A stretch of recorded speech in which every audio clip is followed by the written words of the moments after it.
제가 우리 내일 교회에서 이렇게 이제 며칠을 지내면서 감사한 거 몇 가지가 있는데요.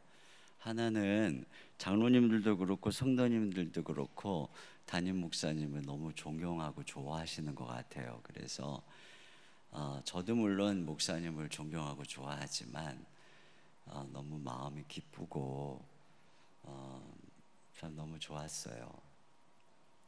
그리고 또 장로님들과 목사님 마음이 하나가 돼서 섬기고, 또 장로님들도 그렇고 목사님도 그렇고 너무 소탈하시고, 그것도 너무 이제 감사했고요.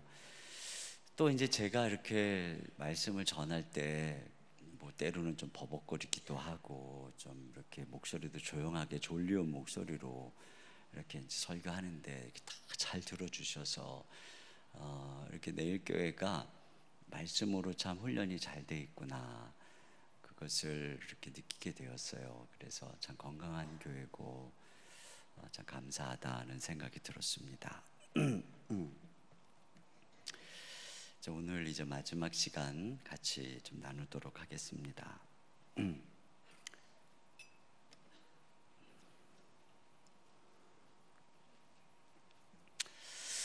펄벅의 대지에 나오는 왕농이라고 하는 중국인 농부가 가장 큰 소망이 아들을 갖는 것이었어요. 다행히 그의 아내가 아들을 출산했는데, 이 부부가 갓 태어난 아이를 데리고 밖으로 나갈 일이 생겼습니다. 그러자 그 아들을 포대에다가 꽁꽁 싸가지고 그 밖으로 나가면서 하늘을 쳐다보면서, 이 아이는 아들이 아니야, 이 아이들은 하찮은 노예에 불과해, 뭐 이러는 거예요. 왜 그랬냐면, 이 부부는 자신들이 아들을 얻는 행운을 가질 만한 자격이 없다고 생각하고, 신이 아이를 빼앗아 갈까봐 이제 그런 식으로 표현을 한 거였어요. 그래서 옛날에 사람들이 어릴 적에 부르는 아명이라고 하는 것을 따로 지었습니다. 그래서 이제 아명이 대체로 쳐냈어요. 그래서 개똥아, 말똥아, 새똥아 이렇게 불렀습니다. 심지어 고종 황제의 아명이 개똥이었습니다. 황희 정생의 아명은 도야지였습니다.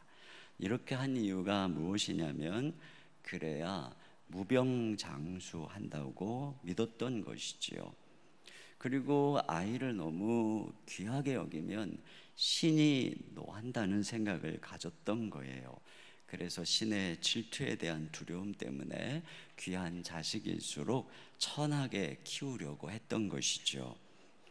그러면 과연 우리 하나님도 우리가 우리 자녀를 이와 같이 사랑하면 질투하실까요?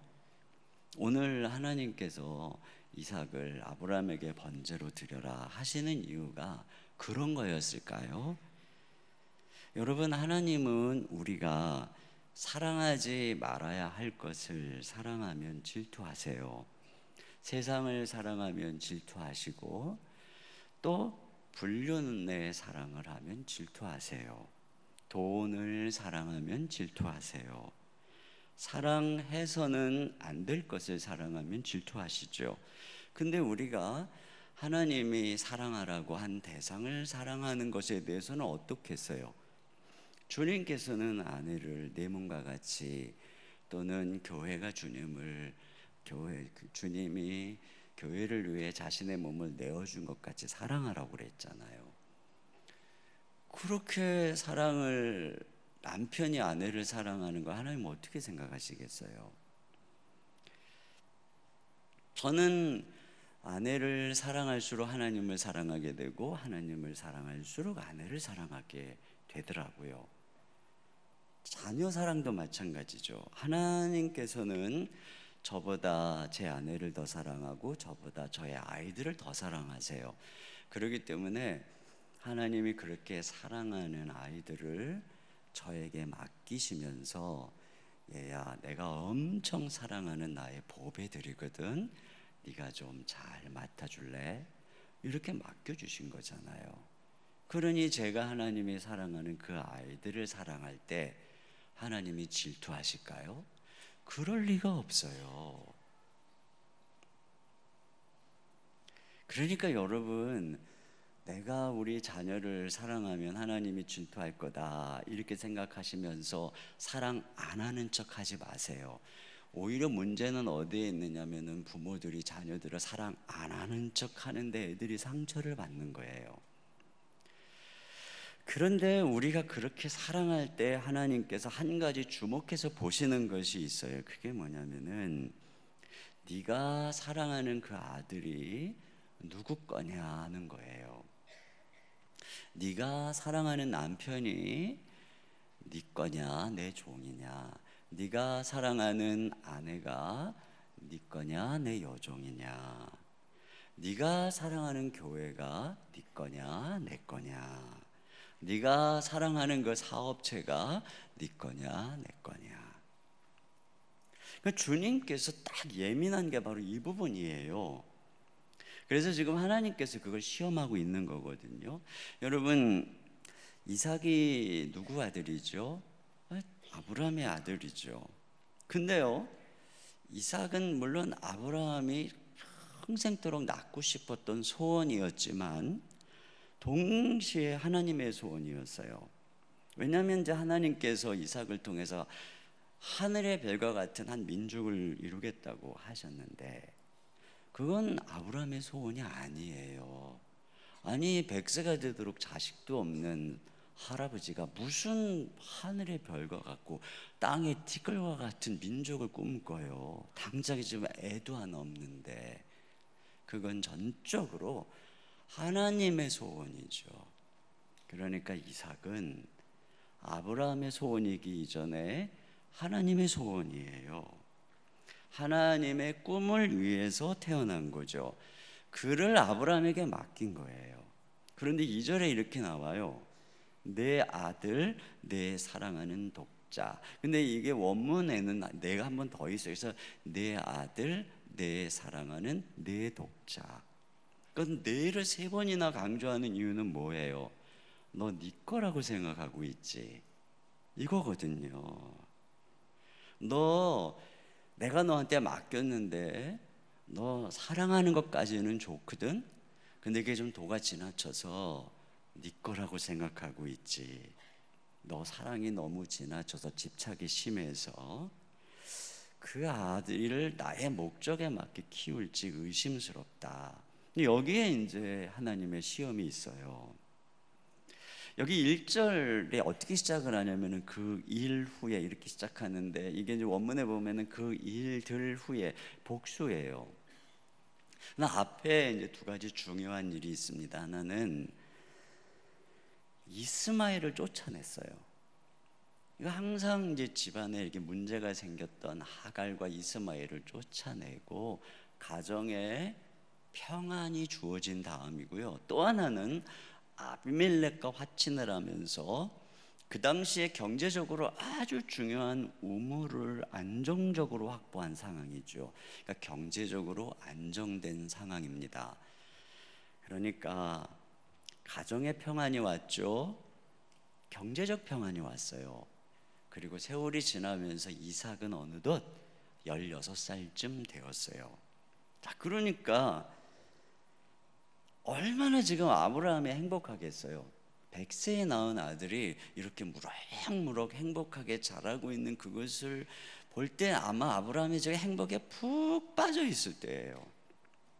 근데 그때 이제 하나님께서 시험한 거죠. 너 엄청 행복하지?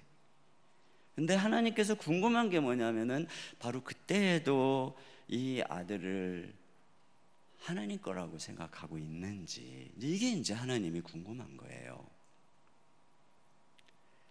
이 사람들은 늘 손에 이제 이렇게 넣기 전에는 항상 하나님 겁니다 그러거든요. 이게 돈을 벌기 전에는요, 제가 로또에 당첨이 되면 절반은 뚝 떼어서 주님께 드리겠습니다 그러거든요. 근데 이제 이게 손에 넣고 나면은 생각이 달라져요. 하나님, 제가 아들을 낳으면 주님께 드리겠습니다. 근데 이제 낳고 나면은 또 달라져요. 근데 왜 이렇게 이제 손에 넣고 나면 달라지는지 아세요? 그 전에 고백한 게 진심이 아닌 게 아니에요. 근데 왜 손에 넣고 나면은 달라지냐면은 손에 넣으면은 애착심이 생기기 때문에 그렇습니다. 그렇잖아요. 손에 딱 주니까. 그러니까 한나의 위대함이 여기에 있습니다. 자식을 드리겠다고 약속을 했고 젖을 뗄 때까지 품 안에 안고 얼마나 행복하고 그랬겠어요. 그런데 그 아이를 정말 젖을 떼니까 하나님께 드리잖아요. 그러니까 한나는 진짜 위대한 여인입니다.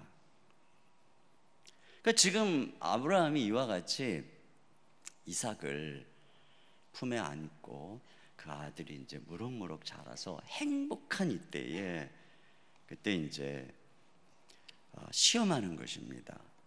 누구 거냐? 내가 너에게 준 그 선물이 누구 거냐?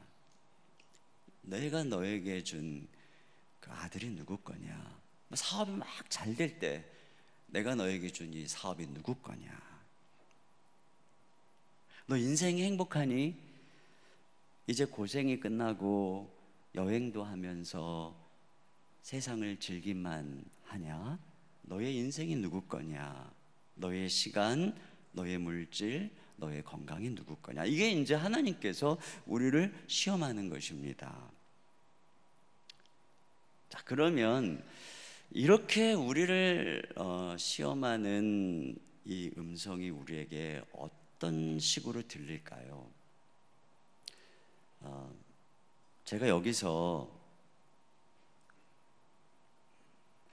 참 재미있는 것을 한 가지 발견했습니다. 그게 무엇이냐면 아브라함이 이 음성을 들을 때 이삭의 나이가 16세에서 17세 정도 될 때거든요.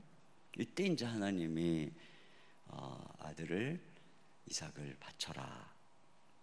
근데 그 전에 이스마엘을 쫓아내라.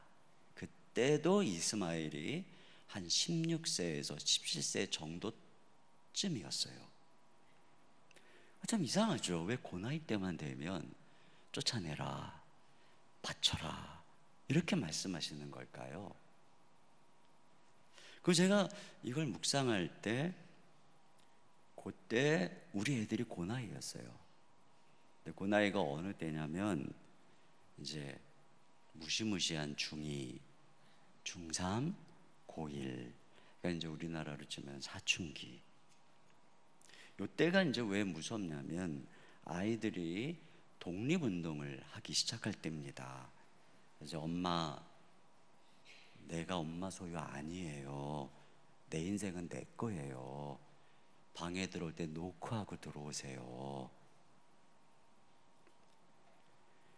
이런 식으로 이제 슬슬 반항을 하며 이렇게 부모가 아이들하고 이렇게 가정의 울타리를 행복하게 이렇게 쳐놨는데 애들이 그걸 막 허물어. 그래가지고 그냥 저 바깥에 친구하고 더 친하고 말이죠. 내가 지를 어떻게 키웠는데 막 이제 엄마가 배신감을 슬슬 느끼기 시작하는 거예요. 근데 이게 이제 사실 저는 첫 아이가 그럴 때 엄청 충격받았어요. 정말 얘를 도대체 어떻게 키웠는데 그냥 우리보다 친구를 더 사랑하는 거야. 너 거기 가서 살아, 걔랑 살아 막 이제 이러면서 엄청 이제 애한테 막 뭐라고 그랬는데 이제 둘째가 딱 그 나이가 되니까 둘째도 또 똑같이 그러더라고요. 셋째가 그 나이가 되니까 셋째도 똑같이 그러더라고요. 그래서 제가 이제 깨달았죠. 이게 하나님께서 그 나이만 되면은 그렇게 행동하라고 심어놓은 성장 발달 과정이구나. 그러니까 하나님께서 부모가 아이가 이뻐가지고 행복해 할 만하고 그래서 아이에 대한 기대감과 애착심이 막 생길 무렵에 하나님이 걔한테 그 프로그램을 심어놨어요. 독립운동해라, 반항해라, 그래서 엄마 아빠 꿈 깨게 만들어라, 이렇게 심어놓은 거였어요. 근데 이제 이게 시작이죠. 이게 시작이에요. 우리 첫 아이가 대학 들어갈 때 말이죠, 막 시험 성적 받아가지고 저도 이제 어디 갈지 궁금하니까 막 여기 대학 저기 대학 막 알아봤더니 딱 그걸 봤어요. 그랬더니 아빠 신경 꺼주세요. 대학은 내가 정해요. 아니 아빠가 관심도 못 갖냐? 아빠 관심 꺼주세요. 아니 학비를 누가 내주는데? 예? 아 둘째도 그러더라고요. 둘째도. 그래서 제가요 그 점수 때 어디 갔는지 몰래 애들한테 관심도 마음대로 못 가져요. 애가 크니까. 제가 우리 첫아이 대학을 입학하고 이제 첫 여름 방학 때 제가 그때 마침 안식월을 받았어요. 그래서 오랫동안 이제 교회 목회하느라고 어느덧 내가 이렇게 커버렸고, 또 성도들은 제자 훈련한다고 했지만 뭐 아이들을 제대로 훈련시킨 적도 없고, 그래서 이제 우리 딸에게 아빠하고 둘이 배낭여행을 떠나자, 유럽 배낭여행을 가자. 감사하게도 아이가 예스, 둘이 배낭여행을 갔어요. 저는 마음속에 뭐였냐면 이 한 달 동안 내가 그동안 이 아이를 훈련시키지 못했던 것을 완전 만회하리라. 내가 이 아이에게 그리스도인다운 모습을 보여주고 섬김으로써 이 아이를 정말 그리스도의 제자로 삼는 기회를 가지리라. 아침마다 큐티하며 뭐 이런 계획을 세워가지고 갔죠.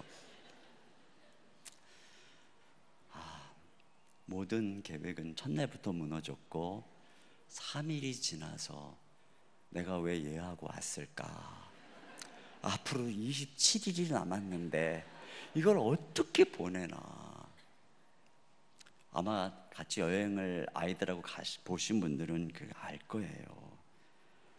그러니까 뭐 처음 며칠만 아빠를 배려하더니 그 다음부터 분위기가 이제 뭐냐면, 아빠 나 더 이상 어린애 아니거든. 아빠 나한테 좀 신경 끄고 돈이나 내시고 잘 따라나 오세요 하는 그런 분위기 있잖아요. 그럼 뭐라 그러면 아빠 내 맘이거든요. 근데 하도 그런 말 많이 해가지고 네 맘인 건 알겠는데 그 마음이 좀 고장난 것 같다.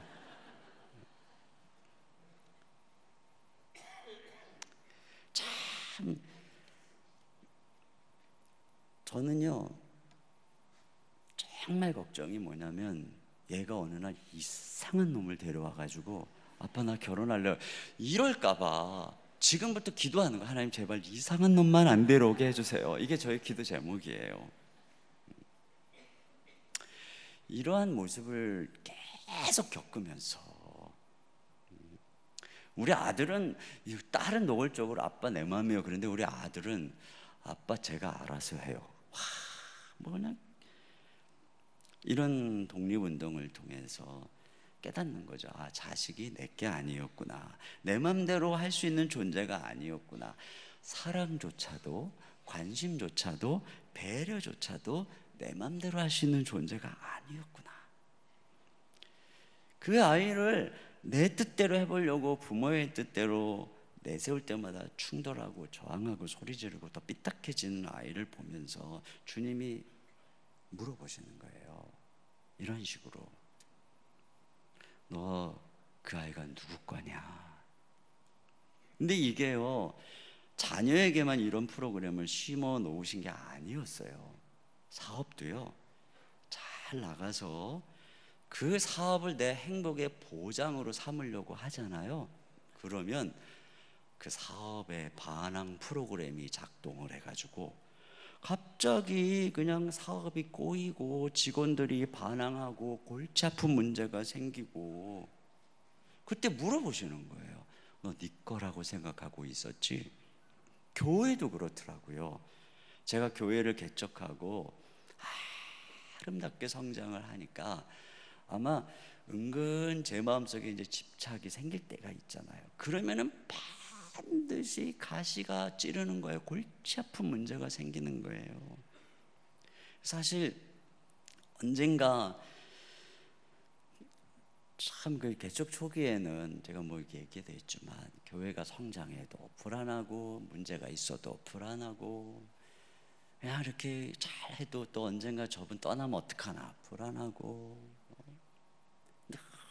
노심초사하고 조금만이라도 문제가 생기면 막 이거 깨지면 어떡하나 불안하고 제가 그러던 어느 날 그렇게 그냥 이 교회 이게 목회가 이렇게 힘든 건가 이런 걸 깨닫던 어느 날 성경에서 이제 그 예수님이 그 베드로에게 한 말이 있잖아요. 내가 이 반석 위에 내 교회를 세우리니 거기에 주님이 내 교회라 그랬잖아요. 와, 그게요 저에게 복음이었어요. 와, 이 골치 아픈 교회가 주님의 교회였구나. 와, 얼마나 다행이었는지 몰라요. 진짜 여러분 그 심령 모를 거예요. 내가 막 엄청 머리 아팠는데요. 이 교회가 내 교회다. 와, 주님 거였군요. 너무 다행입니다. 항상 이렇게 제가 애착을 가지면 가시로 찔러요. 그때마다 주님이 물어보시는 거예요. 너 네 거라고 생각하고 있지? 우리 인생도 몸도 이 세상 즐거움 위해서 좀 이렇게 이제 뭐 세계 일주도 하고 골프도 치고 좀 인생 노를 좀 즐기면서 살자 그러잖아요. 그러면은 마치 그 어리석은 부자에게 주님이 찾아와가지고 내가 오늘 밤 네 영혼을 데리고 갈 건데 그러면 네 예배한 것이 누구 것이 되겠느냐 뭐 이와 같이 말이죠. 갑자기 좀 어딘가 아프고 건강검진 받았더니 병원 한번 가보셔서 자세하게 좀 검진해 보셔야 되겠네요 뭐 이런 문제 생기고 그 왜 그러죠? 네 몸이 누구 거니? 네 인생이 누구 거니? 이게 물어보시는 거죠. 그러니까 이게 지금 하나님께서 우리 인생에 심어놓은 원리예요. 아이들도 내 거다 하면 반항하는 것이고 교회도 내 거다 하면 가시가 생기는 것이고 사업도 재물도 내 거다 하면 꼬이는 것이고 건강도 내 거다 하면 흔들리는 것입니다. 이때 주님이 물어보시는 거예요. 너 네 거라고 생각하고 있지? 그러면 우리가 그때 어떻게 해야 될까요? 주님께서 이렇게 말씀하셨습니다. 네 아들을 번제로 드려라. 여러분 번제로 드리려면 어떻게 해야 되는 거냐면요, 아브라함이 한 손에는 칼을 들고 한 손에는 불을 들고 데리고 올라가죠. 이삭의 등에 나무를 지고 제단에 묶고 먼저 이 칼로 숨통을 탁 끊어야 됩니다. 그 다음에 사지, 팔다리를 탁탁탁탁 잘라야 됩니다. 그리고 배를 쫙 가르고 내장을 다 꺼내고 각을 착착착착착 떠야 됩니다. 그리고 쫙 벌려놓고 불을 제단에 불로 화장 태워서 하나님께 드리는 거, 이게 번제입니다. 그러니까는 너 네 아들 데리고 올라가서 그렇게 하라는 거예요. 숨통을 끊고 내가 좀 드리라는 거예요. 근데요 뒤에 보면은 아브라함이 이삭을 정말 그렇게 하려고 합니다. 묶고 칼을 들고 그 아들의 숨통을 향해서 정말 막 끊으려고 하죠. 그때 하나님이 말리셨어요. 그리고 주님이 예비하신 숫양 대신에 주님이 예비하신 숫양을 대신으로 제물을 삼고 하나님께서는 아브라함에게 이삭을 다시 돌려주셨습니다. 아브라함은 이삭을 데리고 내려오잖아요. 자, 그러면 아브라함이 그 모리아 산에서 정말로 칼로 죽이고 번제로 태운 것은 무엇일까요? 물론 수량이죠. 그러나 그 수량과 함께 아브라함이 거기서 불태운 것은 아브라함의 집착이죠. 아브라함의 소유권이에요. 이삭을 내 것처럼 생각하는 마음, 그를 통해서 내 야망을 이루려는 마음, 나의 뜻을, 집착을 무참히 살해하고 다 각을 뜨고 동강을 내서 불에다가 완전히 그냥 한 줌 재로 태워버리고 내려오는 거예요. 그래서 아브라함이 다시 돌려받아서 내려오는 이삭은 어떻게 다르죠? 여전히 아브라함 품 안에 있는데 이제는 더 이상 내 아들이 아니고 주님의 아들이고, 나는 잠시 맡아 키우는 거죠. 나는 소유자가 아니고 관리자고 주인이 아니고 청지기인 거예요. 여러분, 이 수량은 장차 죽으실 예수 그리스도를 상징하는 것이죠. 이 모리아 산에 훗날 솔로몬이 성전을 세웁니다. 이 성전은 곧 장차 우리의 진정한 성전이 되실 예수 그리스도의 십자가 부활의 모형이지요. 그런 의미에서 그 모리아산에서 드려진 수량은 우리를 위해 십자가에서 죽으시는 예수 그리스도를 상징하는 것입니다. 근데 여러분, 우리가 예수님의 십자가를 생각할 때 예수님의 십자가는 우리를 위해서 죽은 십자가이지만 동시에 거기서 우리가 함께 죽은 십자가입니다. 내가 그리스도와 함께 십자가에 못 박힌 거죠. 예수님을 믿을 때. 그런데 우리는 지금 살아있잖아요. 여러분, 예수님 믿을 때 다 십자가에 못 박히는 거예요. 정말 믿으셨다면, 인정하든 인정하지 않든 여러분을 위해 죽으신 그 십자가에 여러분도 못 박히신 거죠. 근데 다 살아계시잖아요. 그럼 무엇이 못 박혔냐? 성경은 우리의 옛사람이 못 박혔다 이렇게 말하죠. 옛사람이 뭐냐면 내 인생의 주인은 나다. 내 인생은 내 거다. 내가 신이다 라고 이야기하는, 이 주장하는 자아가 옛사람입니다.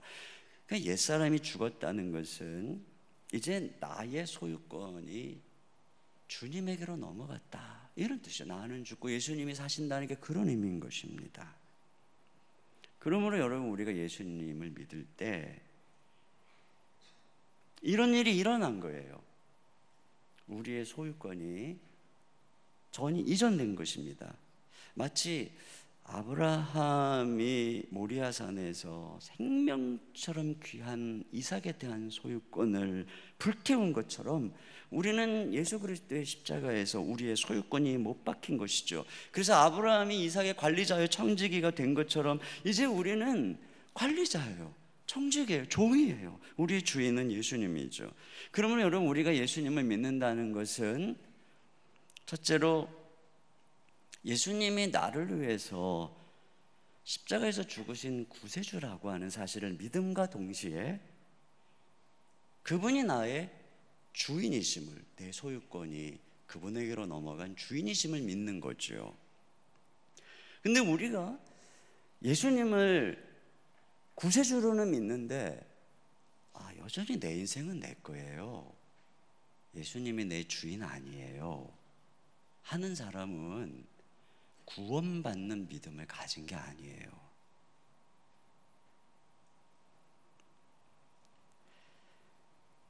그리스도인이 되는 것과 하나님의 종이 되는 것은 분리된 게 아니에요.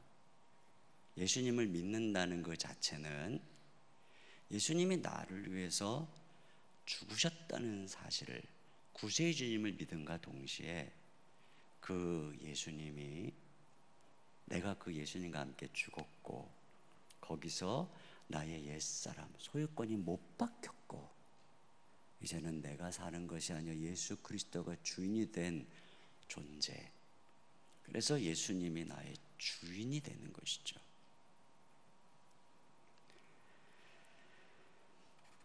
그러니까 여러분, 예수님 믿고요, 무슨 어디 가서 기도원 가갖고 딱 헌신해서 하나님의 종이 되는 게 아니에요. 여러분, 예수님을 믿는 순간 다 하나님의 종이고 예수님이 주인인 거예요. 그러니까 그리스도인이 된다는 자체는 이와 같이 소유권이 넘어간 사람이라는 뜻이죠. 그러니까 지금 하나님이 우리를 향한 테스트가 여기에 있는 거예요. 뭐를 확인하고 싶은 거냐면은 과연 진짜 내가 주인이냐. 너의 인생이 네가 그렇게 애지중지하는 것들이 네 거냐 내 거냐 이거죠. 그래서 그 부분에 대해서 하나님께서 우리의 이 소유권을 확인하는 것입니다. 못 박아라. 번제로 하나님 앞에 드려라. 만약에 지금 하나님께서 여러분에게 모리아산으로 올라가서 번제로 드리라고 하신다면은 나의 이삭이 누굴까요? 자녀일까요? 남편일까요? 사업일까요? 교회일까요? 건강일까요? 시간일까요? 나는 지금 무엇에 대한 집착을 못 박아야 하는 걸까요?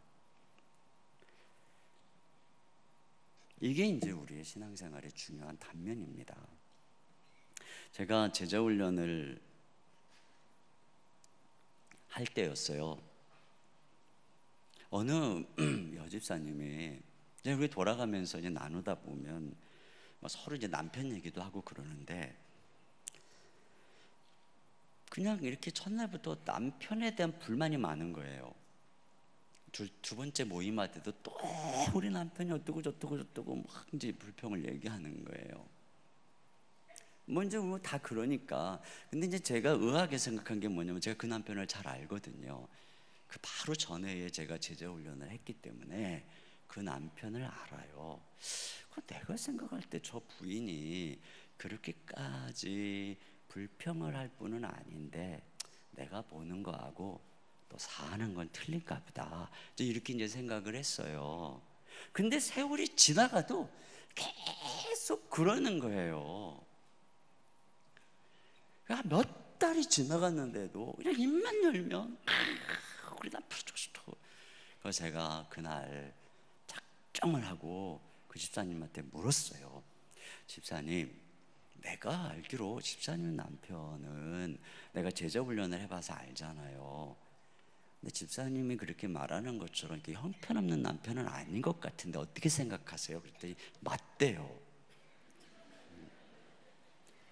그 집사님 남편이 이렇게 제자훈련도 받고 교회 교사도 하고 이렇게 섬기고 나름 가정적으로 참 이렇게 살려고 하는 분인데 그렇게 형편없는 분은 아니잖아요.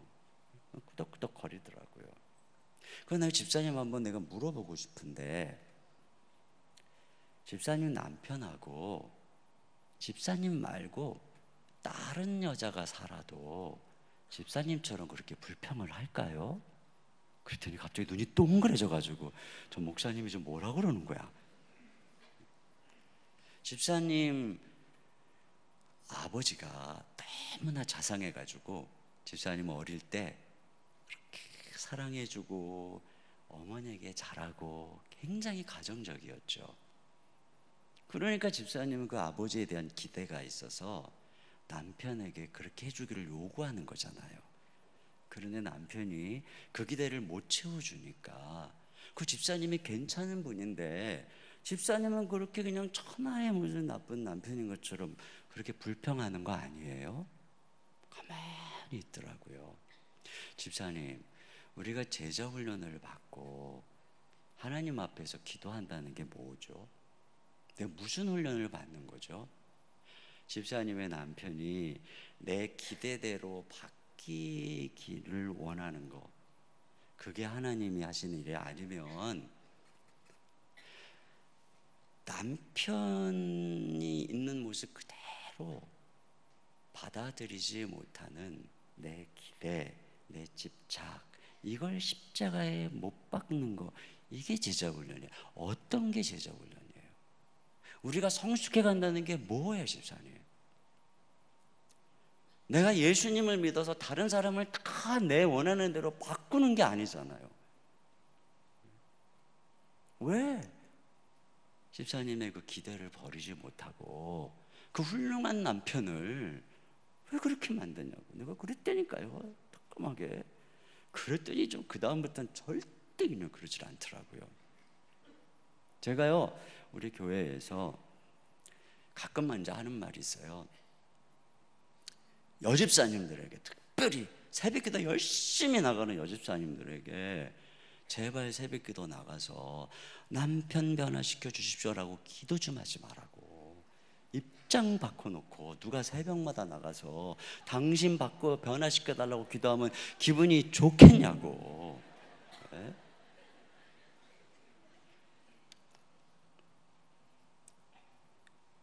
저는요, 느낀 게요, 믿음 좋은 아내를 만족시키는 것은 불가능하다, 이걸 깨달았어요. 우리 남편이 교회만 나오면 좋겠어 나왔거든요. 그러면 우리 남편이 예수님 인격적으로 만났으면 좋겠어요. 만났거든요. 우리 남편이 새벽기도 나왔으면 좋겠어요. 나오거든요. 우리 남편이 새벽기도만 나오는 게 아니라 1시간씩 기도했으면 좋겠어요. 뭐 기도 열심히 하거든요. 우리 남편이 훈련 받았으면 좋겠어요. 훈련 받거든요. 우리 남편이 이제는 뭐 끝이 없어요. 그냥 그 남편에 대한 요구가 감사가 없어요. 내가 느낀 거예요. 믿음 좋은 아내를 만족시키는 것은 불가능하다. 예수님 외에는 만족 못 시키는 거예요.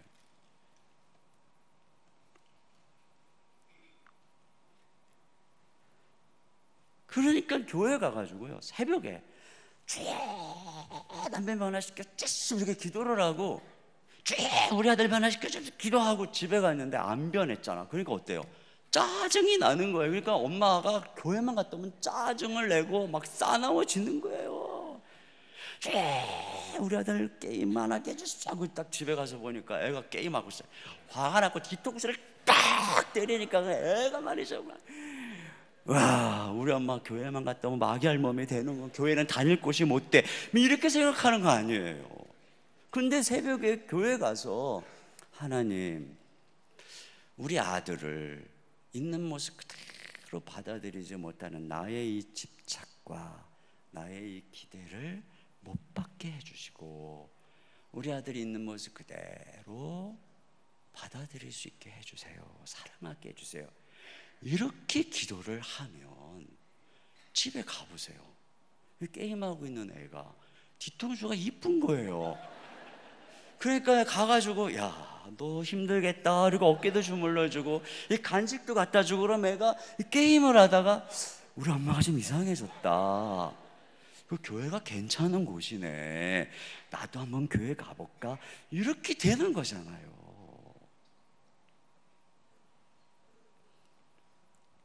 저는 가끔 우리 교회 성도님들에게 제발 여기 있는 저 담임 목사 변화시켜 달라고 기도 좀 하지 말아주세요.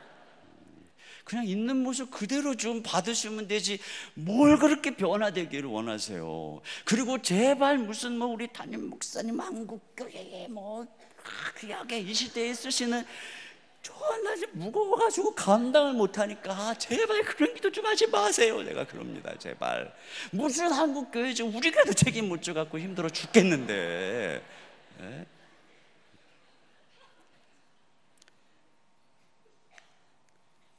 제가 오전에도 얘기를 했지만 개척 때 제일 힘들었던 게 뭐냐면요, 제가 막 설교하는데 막 식사하면서 금방 들은 설교는 다 어디 가고, 어저께 인터넷으로 들은 그냥 어느 유명한 목사님 설교, 자기 들어봤어? 그 목사님 말이야 막 이러는데 말이야, 막 침 튀기면서 막 전도하는 거예요. 전도. 우리 교인들을 자기가 들은 거 인터넷에서 막 테이프까지 막 나눠주고, 와, 얼마나 센스가 없는데 나한테까지 나눠주는 거야, 그 테이프를.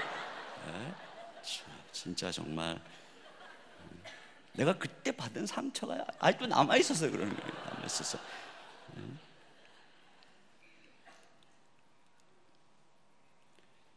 와가지고 말이야, 어느 목사님 너무 훌륭하세요. 그 목사님 항상 단벌로 막 이러고 그냥 그러고 다니신대요. 날들어 어떡하라는 거예요 도대체. 어느 목사님은 대역계 목사님인데 그냥 차도 소형차를 타신대요. 진짜 나 부담스러워가지고. 그래서 제가 어느 날 그랬어요. 여러분, 제가 어디 집회 가서 장로님들과 어느 권사님들과 식사하면서 보니까, 와, 그 교회 장로님이 전 재산을 팔아가지고 교회에다 헌금하고 목사님한테 차도 딱 사주고 권사님이 얼마나 희생적으로 섬기는지 정말 놀라워요. 막 내가 집회만 갔다 오면 그런 얘기하면 여러분 기분 좋아요? 나빠요? 입장 바꿔놓고 여러분이 내 앞에서 자꾸 어느 목사님 그렇고 저 목사님 그렇고 그러면 저는 기분 좋을까요? 나쁠까요? 그래서 제가 그랬죠. 우리 피차 그런 얘기 하지 맙시다. 그래서 제가 이런 얘기 안 해요. 절대로.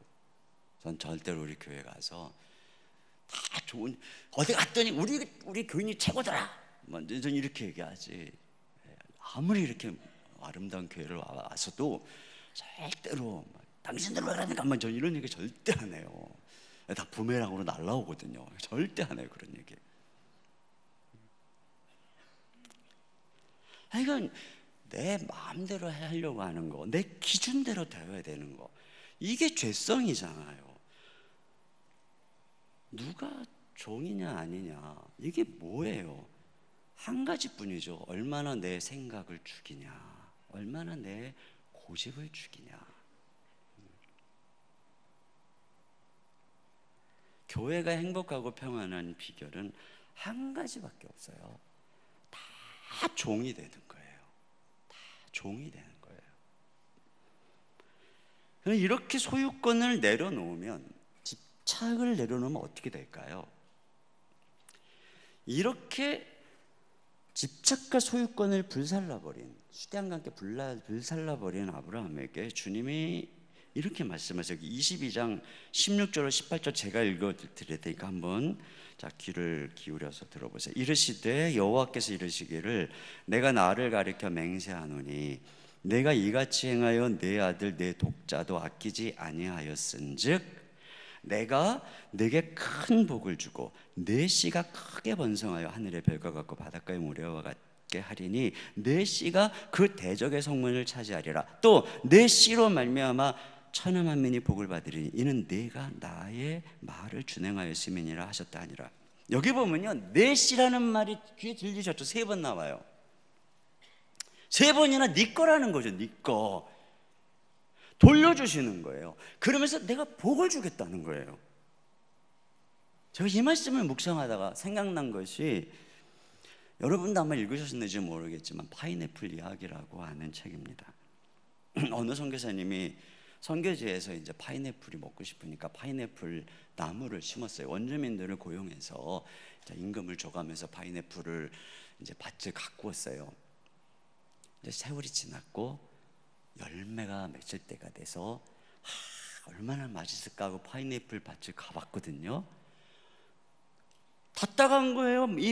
익은 먹을 만한 열매들이.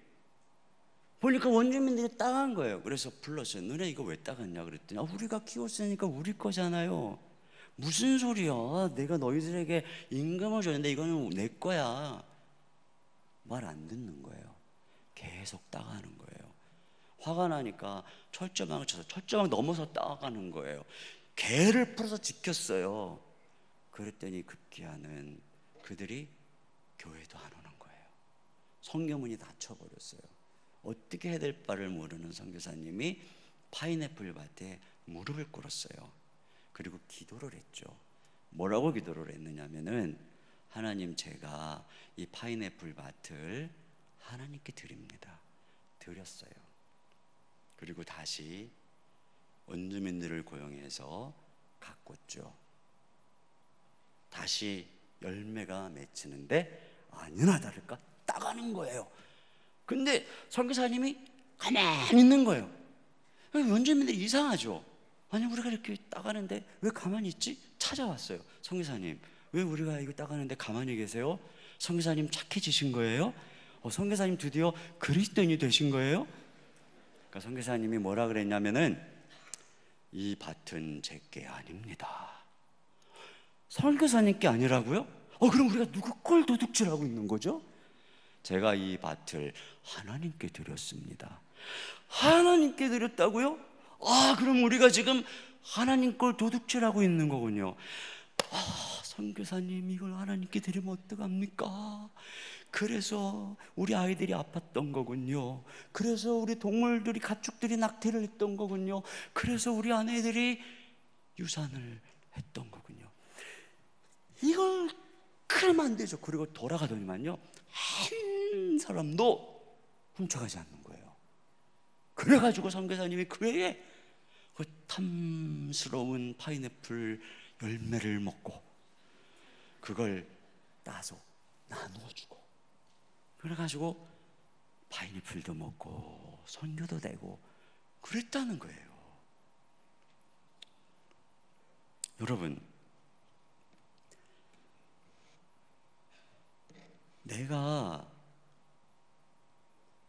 주님께 맡기면 주님이 돌려주시는 거예요.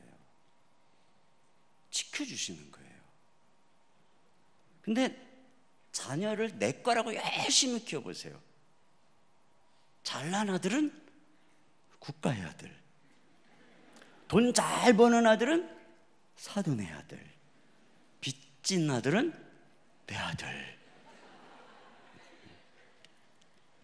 그러니까 나는 맛도 못 봐요. 다 뺏기는 거야. 내 거다 내 거다 해봐야 내 아들 내 아들하고 집착하잖아요. 그러면 하나님이 도끼 같은 며느리를 보내가지고 그냥 집착의 탯줄을 딱 끊습니다. 내 유능한 내 남편, 내가 뒷바라지에서 우리 남편 이렇게 훌륭해, 우리 남편은 내 거야, 그러면 그 남편에게 달린 파인애플 열매 시동생이 따가고, 시댁에서 따가고, 형제들이 따가고, 친척이 따가고, 친구가 따가고 구경도 못하는 거예요. 그러나 내 아들 아니에요. 주님께 맡깁니다. 내 남편 아니고 당신의 종입니다. 그러면 하나님이 맛을 보게 해주시는 거예요. 돌려주시는 거예요. 이와 같이 우리가 뭐든지 그냥 깨끗하고 집착을 하면 뺏긴다니까요. 가시가 돼서 찌른다니까요. 방법은 하나밖에 없어요. 우리가 원래 누구냐? 우린 청직이에요. 그 자세로 돌아와서 맡기면 주님이 돌려주세요. 맡기면 돌아보시고 책임져 주세요. 우리 교회에 부목사님 중에 한 분이 칠레에서 이제 부모님이 선교사로 이민 목회를 하던, 이제 거기서 이제 자란 목사님이 있어요. 근데 이 목사님이 이제 설교 중에 어머니 얘기를 했는데, 이민 사회에서 목회하는 게 힘들잖아요. 그러니까 어머님이 심장병이 걸린 거예요. 스트레스를 너무 많이 받으니까. 그래서 5, 6개월을 병원에 입원해 계셔야 했대요. 거의 죽음의 고비를 넘겨서 퇴원을 하신 다음에 그 어머니가 항상 입버릇처럼 하신 말씀이 뭐냐면은 괜찮다였대요. 엄마, 내가 이 대학을 원치 못하는데 갔네. 괜찮다. 뭐 집안에 무슨 일이 생겨도 괜찮다. 교회에 무슨 일이 생겨도 괜찮다. 제가 이제 그 이야기를 들으면서 무슨 생각을 했느냐면은, 그 어머님이 이민 목회를 하면서 얼마나 속을 끓였겠어요.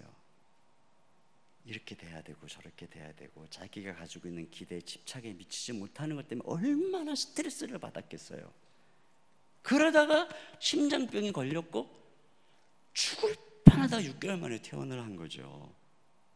어머니 무슨 생각을 했겠어요? 내가 계속 이와 같이 집착과 내 고집을 버리지 않으면 내 심장이 멎어버리겠구나. 그래서 이제 퇴원을 하고 어머니의 결심이 뭐겠어요? 이제는 내 기대, 내 집착 다 버리고 하나님께 맡겨야 되겠다. 이 표현이 그거예요. 괜찮다. 이건 무슨 포기가 아니고 주님께 맡깁니다. 이거죠. 괜찮다. 그 어머님이 조용히 때때로는 혼자 피아노 앞에 앉으면 괴로울 때 주님의 얼굴 보라, 사랑의 주님 바라보아라, 세상에서 시달린 친구들아 위로의 주님 바라보아라, 눈을 들어 주를 보라, 내 모든 염려 주께 맡겨라, 슬플 때에 주님의 얼굴 보라, 사랑의 주님 안식 주리라. 이 찬양을 그냥 하염없이 하신다는 거예요. 여러분, 믿음의 정상이 어디죠? 아브라함의 믿음의 정상은 100세에 아들을 낳는 기적이 아니죠. 100세에 낳은 아들을 모리아 산상에서 하나님께 드리는 것, 100세에 낳은 그 애지중지한 아들에 대한 집착을 못 받고 소유권을 주님께 내어드리는 것, 이게 바로 믿음의 정상이고, 여기에 우리에게 참 평안과 축복의 길이 있는 거예요. 저희 교회가, 제가 어떻게 좀 분립개척을 이제 교회 목회 철학으로 삼고, 제가 은퇴할 때까지 이제 장로님들하고 얘기를 했어요. 제가 은퇴할 때까지 한 20개 정도 분립개척을 했으면 좋겠습니다. 3년 전부터 시작을 해서 2개를 분립개척하고, 이제 올해 또 준비해서 내년에 또 분립개척을 해요. 자, 재정도 뭐 상당히 지원을 하지만 저희 입장에서는요, 재정보다 더 힘든 게 따라가는 성도들이에요. 누가 따라가는지 아세요? 저는 처음에 분립개척한다고 가라고 그러면은 저 별로 안 좋아하는 사람이 따라갈 줄 알았어요. 꼴보기 싫을 때 이노 목사, 불평 많은 분들이 따라갈 줄 알았어요. 그러니까 속으로 누이 좋고 매부 좋고 잘 됐다 이렇게 생각했거든요. 근데 그런 분들은 한 번도 안 가요. 누가 가냐면 저의 말씀에 순종 잘하는 성도들이 제가 가야 된다고 그러니까 가는 거예요. 어느 날 어느 권사님이, 제가 이제 그 첫 번째 분립개척할 때 강력하게 얘기했거든요. 어느 권사님이 예배 끝났는데 보재요. 펑펑 울면서 뭐라 그러냐면, 목사님, 저는 우리 교회 와서 정말 주님 만났고 우리 남편도 변화됐고 애들도 변화됐고, 우리 남편은 알아요. 제가 목사님 설교 듣지 않으면 살지 못한다는 걸. 막 울면서. 근데 예배 중에 하나님이 가래요. 저 어떻게 해야 돼요? 근데 제가 권사님한테 뭐라 했는지 아세요? 권사님, 저는 약속을 했어요. 제 아내 외에는 누가 가도 붙잡지 않겠다고요.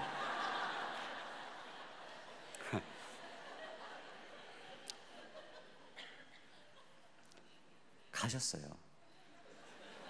2번째 분립개척할 때는요, 세상에 앞에 이제 이렇게 파송하려고 올라갔는데, 어쩌면 그렇게 한결같이 우리 교회에서 이쁘고 순종 잘하고 전도 열심히 하고 순장도 예쁘게 하고 내가 제자 훈련할 때 모범생으로 그냥 그렇게 이뻤던 집사님들만 쫙 올라가 있는 거예요. 세상에, 저 목사 복도 많다. 그걸 제가 어느 날 말이죠, 하나님께 그랬어요. 하나님, 제가 이걸 20개를 하겠다고 내가 왜 그랬는지 모르겠어요. 이 지금 겨우 2개밖에 안 하는데 이렇게 속이 상한데 앞으로 주님, 제가 이걸 어떻게 감당하죠? 푸념처럼 기도를 했어요. 그때 주님이 또 저에게 기가 막혔어요. 우리 주님은 또 말씀하시는 거예요. 뭐라고 그러시냐면 갑자기 생전해보지도 않은 이 생각이 딱 떠오르는 거예요. 얘야, 네가 어느 은행에 돈을 맡겼어. 필요해서 찾으려고 그러는데 그 은행에서 아까워가지고 안 주려고 그래. 그러면 너 그 은행에 돈 다시 맡기겠니? 제가 뭐라 그랬겠어요? 하나님, 무슨 말씀인지 잘 알아듣겠습니다. 이게 다 주님이 저에게 맡긴 양떼였군요. 주인께서 찾으시고자 하시면 제가 언제든지 기쁜 마음으로 내드릴 테니까 많이 맡겨주세요. 제가 그랬다니까요. 그러고 나니까 진짜 마음속에 그런 연민, 어떤 그런 아쉬움 이런 게 싹 사라지더라고요.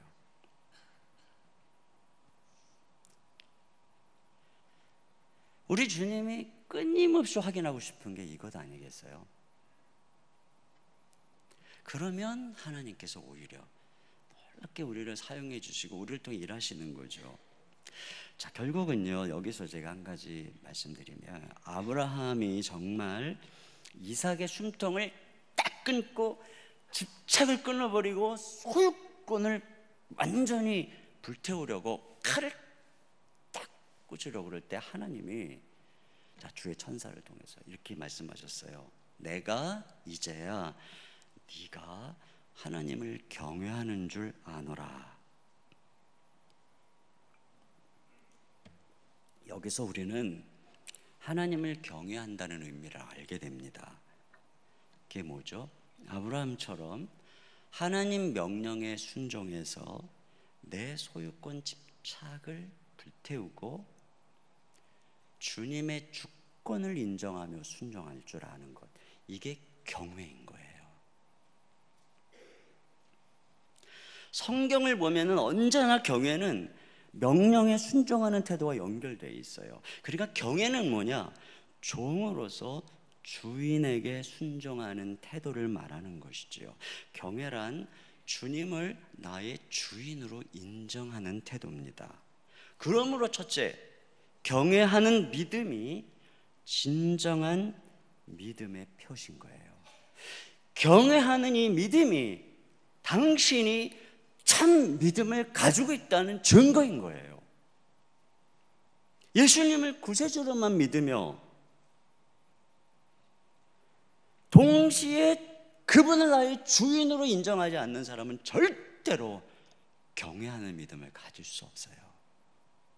예수님을 나의 구원자로 믿으며 동시에 그분을 나의 주인으로 고백하고 내가 종이라고 정말로 고백하는 사람만이 그 주인의 명령 앞에서 두렵고 떨림으로 순종하는 경외의 믿음을 가질 수 있는 거예요. 그러므로 두 번째, 이 경외야말로 하나님의 은혜와 축복이 늘 내게 머물게 하는 믿음의 태도라는 거예요. 제가 이번 주에 이 경외에 대해서 설교를 하면서 묵상했던 부분인데, 누군가가 우리에게 친절과 사랑을 베풀었다면 그 사람의 그 친절과 사랑이 계속되게 하는 방법이 뭘까요? 감사와 예의예요.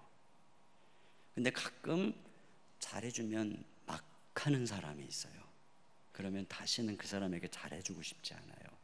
가까이 가서 친절하게 했더니 막 하면 그 사람에 대한 사랑과 친절이 위축돼요. 내가 사랑을 베풀수록 나를 존중해주는 사람에게 계속 사랑을 안전하게 베풀 수가 있어요.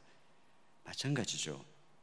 하나님의 놀라운 은총이 내게 계속 부어지게 하는 방법, 그 놀라운 은혜가 계속되게 하는 방법, 그건 그분이 은혜롭고 그분이 사랑이 많고 그분이 당신의 아들을 나를 위해 못 박을 정도로 그렇게 놀라운 분위기에 내 맘대로 살아도 되지 하는 게 아니라 그분이 바로 나의 주인이시고, 그분이 바로 하나님이시고, 그분이 바로 창조주이시고, 그분이 바로 거룩한 하나님이라는 사실 앞에 엎드릴 줄 아는 사람에게, 경외하는 사람에게 하나님이 이 놀라운 구원자로서, 은혜롭고 자비로우신 하나님으로서 우리 삶에 풍성한 은혜를 더해 주시는 거예요. 창조주를 창조주답게, 하나님을 하나님답게, 거룩한 신분을 거룩한 분답게 엎드리는 만큼, 주권을 인정하는 만큼 그분 앞에 우리가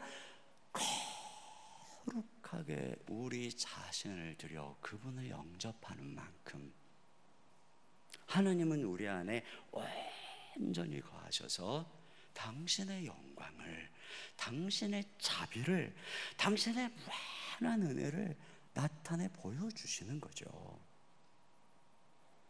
이 경외야말로, 이 순종의 태도야말로 내가 진정한 믿음을 가졌다는 증거요, 그분을 모시고 산다는 증거인 거예요. 그런 면에서 여러분, 오늘 이 테스트는 어떤 테스트입니까? 경외의 테스트입니다.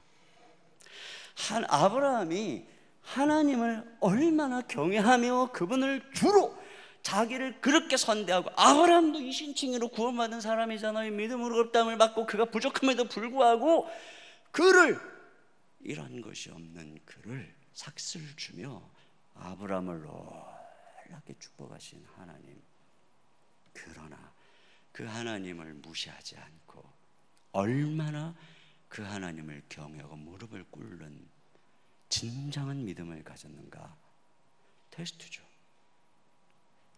몇 점, 하나님의 이 테스트에서 아브라함이 몇 점 맞았을까요? 몇 가지만 간단하게 점수 체크해 볼게요.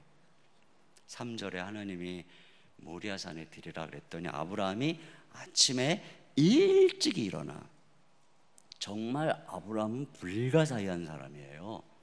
지금 아들을 드리라고 한 게 이게 일찍 일어나서 그렇게 빨리 순종할 일입니까? 나 같았으면 늦게 일어나가지고 그냥 동정심에 그러다가 해가 져갖고 내일 가야 되겠네 뭐 이러다가 그럴 텐데 말이죠. 아브라함이 왜 불가사의하냐면은 이스마엘을 내쫓으라 그럴 때도 아침에 일찍, 와, 아브라함은 어쩔 수 없는 상에 몰려서 순종하지 않아요. 일찍, 여러분, 어쩔 수 없는 상에 몰려서 순종하는 거하고 일찍 순종하는 거의 차이가 뭔지 아세요? 순종의 순도 차이죠. 일찍 할수록 순도가 높은 거고, 억지로 권유로 늦게 할수록 똑같은 순종을 하는 건데 감점이 많아, 순도가 낮은 거예요. 아브라함의 순종의 순도를 보니까 그의 경외하는 모습을 볼 수 있는 거죠. 그 다음에 아브라함이요, 무슨 이유를 달았다 이런 말이 없어요. 아니, 어떻게 아들을 죽이라고 그럽니까? 임신돼서 이게 말이 됩니까? 아들을 죽이면 하늘의 별처럼 네 자손으로 만들어주겠다는 약속은 어떻게 되는 겁니까? 줄 때는 언제고 또 왜 바치라 그럽니까? 주지를 말든지 뭐 하고 싶은 말이 얼마나 많았겠어요. 근데 아브라함은 한마디도 없어요. 순종은 이렇게 말없이 하는 거거든요. 우리가 사실 교회에서도 그렇고 주일하다 보면 말하고 싶은 게 얼마나 많아요. 근데 그거 말하다 보면 여기 숫자만큼 말이 많아지는 거잖아요. 그러니까 순종은 그냥 결정 냈으면 그냥 침묵으로 하는 거죠. 말없이. 이스라엘 백성들이 광야에서 조금만 힘들면 원망하고 불평하는 거, 이게 뭐냐면 이게 경외하지 않는 거예요, 하나님을. 아브라함은 말없이 하나님을 경외했어요. 한마디도 토 안 달았어요. 그리고 4절에 보니까 3일 만에 도착했대요. 부엘세바에 있거든요. 모리아산까지는 직선으로 69.84km. 부엘세바가 해발 300m고 모리아산이 800m니까 오르막이고 산악지대예요. 근데 3일 만에 갔다. 이거는 하루에 산악길을 23km 걸었다는 거예요. 이때 아브라함의 나이가 116세 정도. 매우 빠르게 간 거예요. 지금 무슨 상 받으러 갑니까? 발걸음이 가벼울 수가 없죠. 순종이라는 게 기분 좋아서만 하는 게 아니에요. 신바람 나서만 하는 것도 아니죠. 전 요즘 좀 마음이 별로예요. 전 요즘 기분이 좀 별로거든요. 제 사정이 지금 이 봉사할 때가 아니거든요. 순종은 그런 거 따져가면서 하는 게 아니죠.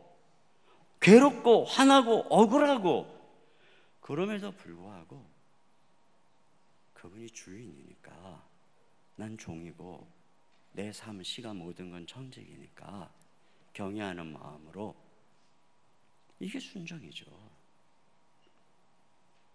그 다음에 5절에 보니까요, 종들은 두고 여기서 기다려. 그리고 둘이 가요. 저 같았으면 데리고 갔을 거예요. 그래가지고 이삭을 묶고 종들 저기 보는 데서 칼을 들어가지고 으아! 그러면 종들이 갑자기 놀라가지고 주인님 왜 그러십니까 하고 막 팔을 잡았을 거라고요. 그러면 내가 그냥 못 이긴 척하고 주님 내가 드리려고 한가 보셨죠? 근데 쟤들이 이렇게 말려가지고 제가 못 드렸습니다. 뭐 이럴 수 있거든요. 근데 아브라함은 안 데려갔어요. 왜요?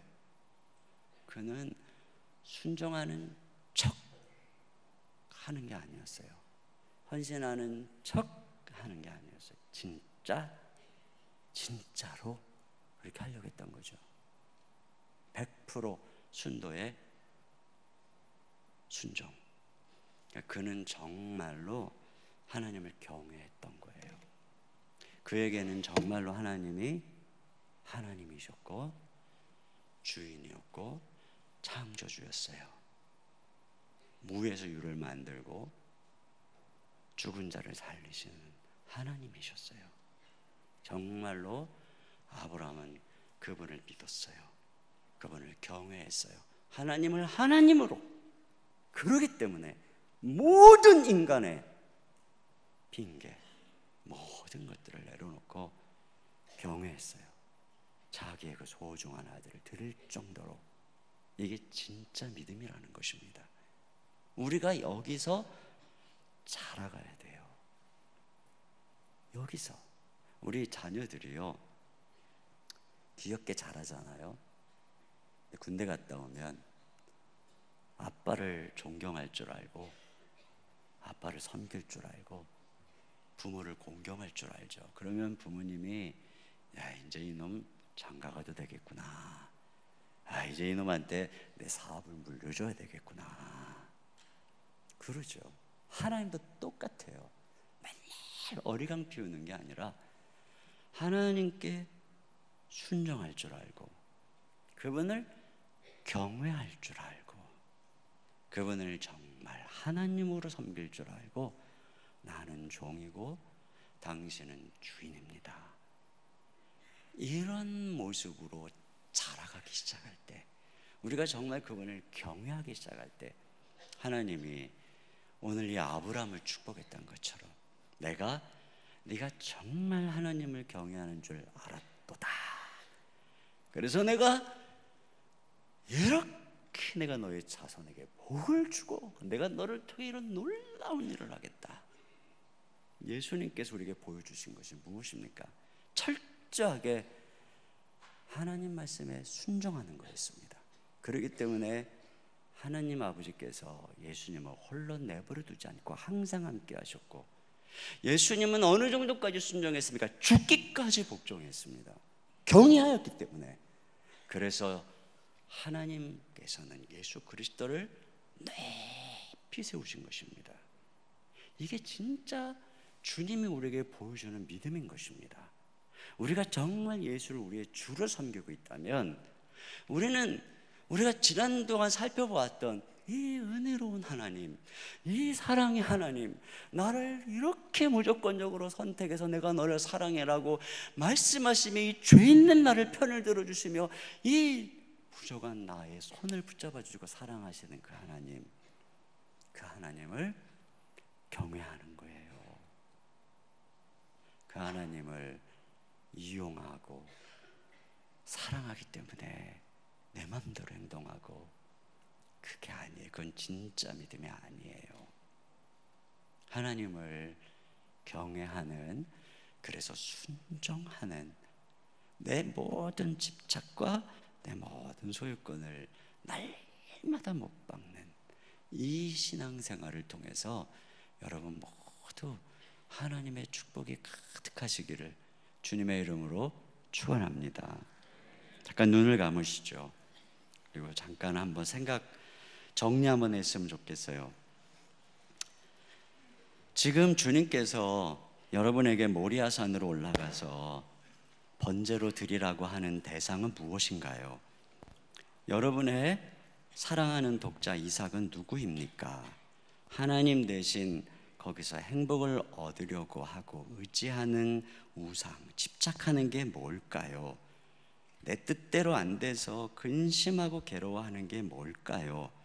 주님이 지금 그것을 모리아산으로 가지고 올라가서 번제로 드리라고 하십니다. 소유권, 집착을 불살라 버리라는 거죠. 그렇게 맡기라는 것입니다. 그러면 주님이 돌려주시고 열매를 맛보게 해주신다는 거예요. 내가 고집하면 다 잃어버립니다. 파인애플 밭을 드린 선교사님처럼 주님께 드리세요. 나는 청지기입니다. 그때 비로소 주님은 우리에게 더 많은 것을 맡기고, 우리는 내 손에 쥔 것 때문에 얼마나 많은 것을 잃어버리고 있나요? 주님이 마음껏 우리에게 맡기고 우리를 사용하시도록 소유권을 드리고 청지기로 여러분의 모습을 내려놓으세요. 종으로서 무릎을 꿇으세요. 이제 그분을 경외함으로 순종하는 법을 배워가세요. 이 믿음이 자라가셔야 돼요. 날마다 그래서 죄를 멀리하고 거룩을 배우시고 하나님을 경외하는 아브라함과 같은 모습을 배우십시오. 여기에 하나님의 여러분과 함께 하시는 놀라운 축복이 있습니다.